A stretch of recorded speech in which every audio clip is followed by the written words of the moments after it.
भारतातील पहिले देशी गोवंशावर आधारित खिलार ॲप वसुबारस 2024 या शुभमुहूर्तापासून सगळ्यांसाठी उपलब्ध झालेले आहे.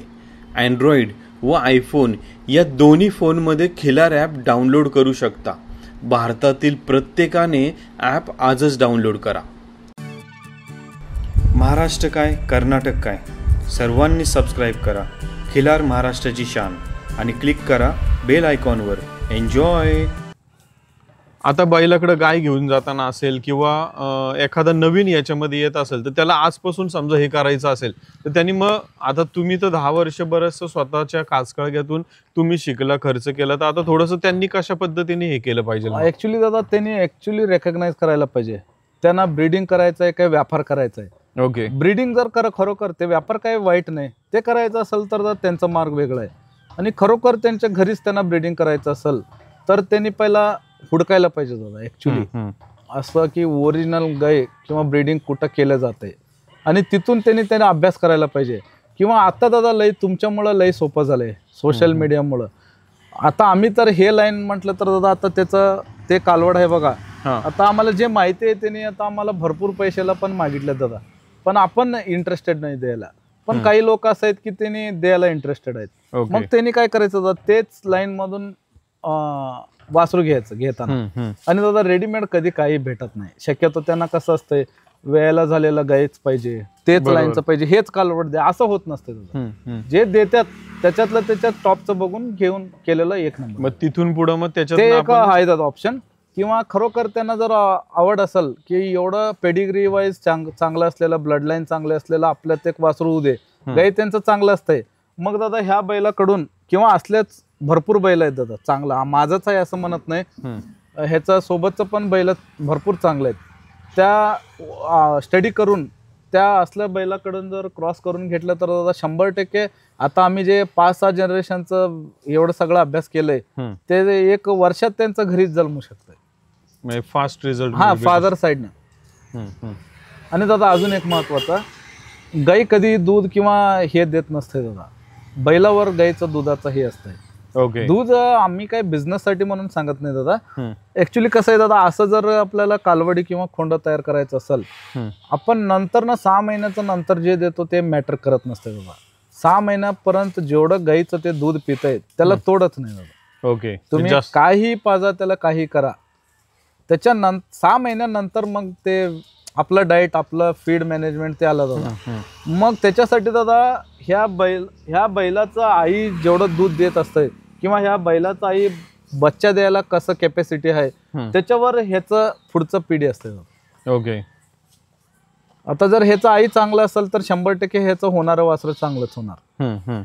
जेवढं आपण काय करायला लागतं फक्त बैल बघतोय सिलेक्टिव्ह ब्रीडिंग मध्ये. बरोबर. आताचं जनरेशनचं कसं आहे, हे बैल तर इम्पॉर्टंट आहे कारण एव्हरेज गाय असलं तर पण होऊ शकते, पण सिलेक्टिव्ह तुम्हाला जर ब्रीडिंग करायचं असेल टॉपचं तर गाय पण तेवढंच इम्पॉर्टंट आहे.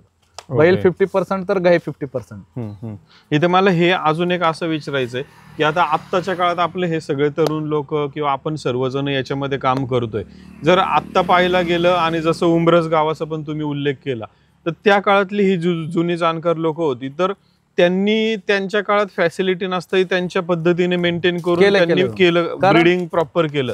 तर त्या काळात ब्रीडिंग प्रॉपर होत होतं का आजच्या काळात तेवढं तरी होतंय का त्याच्यापेक्षा मायनस? त्याच्यापेक्षा मायनस होते दादा आता. ओके. होतंय आता 100% होते. कारण कसं आहे दादा, आपल्याला वाटतं आपण भरपूर एज्युकेशन घेतलंय, आपल्याकडे मोबाईल्स आहेत, सोशल, पण आपल्याला कसं झालंय दादा इझी गोईंग पाहिजे झालंय सगळ्यांना, इझी मध्ये. पण तसं नाही दादा, खरोखर कष्ट घ्यायला लागतंय, भरपूर फिरायला लागतंय. आणि दादा एक्सपिरियन्स करून आणि लॉंग टर्म ह्याच्यात टिकायचं असलं तर दादा ब्रीडिंग शिवाय पर्याय नाही.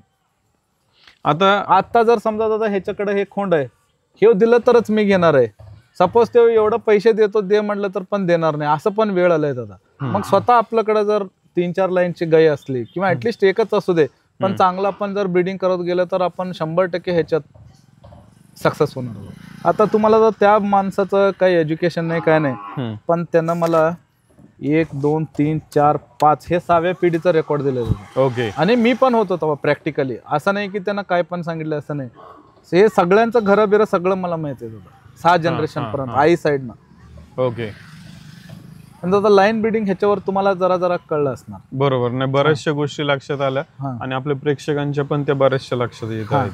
आणि दादा आपल्याला तुम्ही म्हटलं बघा कशाबद्दल का हे म्हटलं तर हेच बैल का सिलेक्ट केला, मग आपल्याला खरोखर ते बैल फेवरेट म्हटलं तर फेवरेटच होतं. कारण त्या बैलला मी लास्ट मोमेंटला बघितलंय दादा, पण ते बैलाला जन्मलेलं जे गाय किंवा हे त्यांनी बघितलंय बघा दादा, भरपूर बैल आहेत दादा, सगळ्यात जास्तीत जास्त ब्रीडिंग बुल सगळ्यात त्याच लाईनचे आहेत.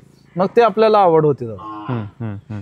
कारण कसं असते दादा, एक साधा गायला अचानक म्हणतात बघा आम्ही बाय मिस्टेक चांगलं वासरू व्हायचं हे वेगळं आहे दादा. बरोबर. आणि रेकॉर्डेडली वासरू होऊन त्याचं पैदास घ्यायचं वेगळंच आहे. हे प्रॅक्टिकली तुम्हीच बघा दादा, हे आपलं पूर्ण 20-25 गाय आपण आहे दादा जात मध्ये येत आहे, तेव्हा आम्ही बाकीचं पण शूट करूया दादा. पण आता तुम्ही हे 4-5चं स्ट्रक्चर म्हणा, त्याचं शिंगाचं कलर ओके किंवा त्याचं फाउंडेशन, त्याचं मागचं, असं नाही की फक्त चेहरा गळा चांगला आहे मागं नाही असं नाही दादा, सगळंच दृष्टीनं एक नंबर. Okay okay. तर आता आणि दादा अजून पण एक सांगतो, ते फक्त 3.5-4 महिन्याचं वासरू आहे दादा. ओके. बसलंय ते, आणि त्याचं तुम्ही ग्रोथ पण बघू शकता. नाही, ते जास्त महिन्याचं वाटतंय, पण त्याची ग्रोथ वरून आणि कसं असं नाही की दादा फक्त हाईट होत चाललंय असं नाही, जे खिलारला ओरिजिनल अंग पाहिजे बघा, मागचा चौक म्हणा, फाउंडेशन सगळंच आहे दादा त्या गोष्टी त्या कालवडीमध्ये. पुढील भविष्य काळात आता तिच्याकडून पण आपल्याला चांगली टॉपची पैदास मिळणार त्या हिच्याकडून. कशाकडून? कालवडी. हा, कालवडीकडून दादा. आता ऍक्च्युली सांगायचं जर तुम्हाला, हिथंच भरपूर मित्र आहेत आपले, जे तुम्हाला पण नोन पर्सन्स आहेत, त्यांनी चांगल्याच पैशाला आपल्याला ते मागितल्यात. ओके. पण आपल्याला काय करायचंय दादा, हे लाईन मध्ये होईल जेवढा 10, 20, 30 आपल्याला गाईड ठेवायचं आहे, स्पेशली ह्या लाईनची. ओके.